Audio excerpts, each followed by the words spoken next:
Assalomu alaykum. Hammaga xayrli kun. YouTube kanalini ko'ruvchilar, hurmatli obunachilarimiz. O'tgan yilgi artenziya gullarim bu. O'tganda bularga ham mana bariga azot sag'an edim. Tegidan mana suvini quyib qo'yaman. Stop tuproqlari tashib chiqib ketmasligi kerak. Bu gullarim mana apa uje buni 2-4 ta qoldirib 40 tashlashingiz kerak deb yozishgan ekan menga kommentariyada.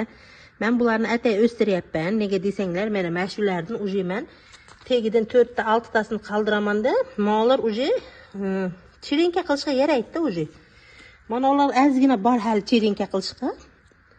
Bular ham ozgina bor chirinka qilishga. Shuning uchun men bularni hozir qirqmayapman. Mana mana shu shoxlarda mana chetidan qoldirib 4 ta qoldirib, buyog'ini qirqib, buyog'ini tepasini barini chirinka qilib olaman.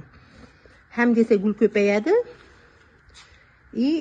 Ko'proq chiqadi mana. Mana shunaqa qilib, shuning uchun men hozir buni qirqmay turibman.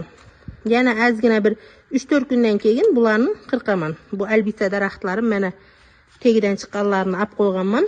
Zakazga o'tkazib qo'ydim. Mana bu gullarning hammasini tegiga men shunday suvimni quyib chiqaman. Kechki salqinda qo'yapman mana. Bunga mana shunday qilib suvini tegiga quyib, keyin mana shu sepadigan suvimda bularni ham bariga mana kechki salqin suv sepaman bariga. Barigidan juda ham yaxshi ichadi bu gortenziya. Boy gul barigidan sepsanglar, вообще yashnab o'sadi. Opa, sizni gullaringiz zo'r o'sar ekan deydi. Men shunday qilib erinmasdan qarayman, bariga qarayman. Mana barbaris gulim ham mana zakazga tuvakda olib qo'ydim. Mana ochilyapti guli mana. Mana. Erta mana shu bahorda mana shunday ochiladi bu barbarisam. Hali bari daraxt to'ladi mana shu gulga. Buni ham tegiga azot sap qo'yganman. 2 kun bo'ldi quyib qo'yganimga. Mana shunaqa qilib hammasiga men suv sepib barglarni yuvib chiqaman. Bularga ham azot sag'anman, o'zinglarning xabaringlar bor. Mana gullarim bari yashnab turibdi, qaytaga azot sag'andan keyin ancha o'sib qoldi gullarim.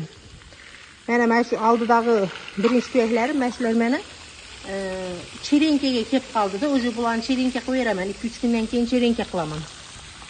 Chirinka qilayotganlarimni ham video obzor qilib beraman sizlarga. Keyingi videolarda ko'rishguncha yana sog'aman bo'linglar. Like bosib, kommentariy yozib qo'yinglar, xursand bo'laman. Sog' bo'linglar.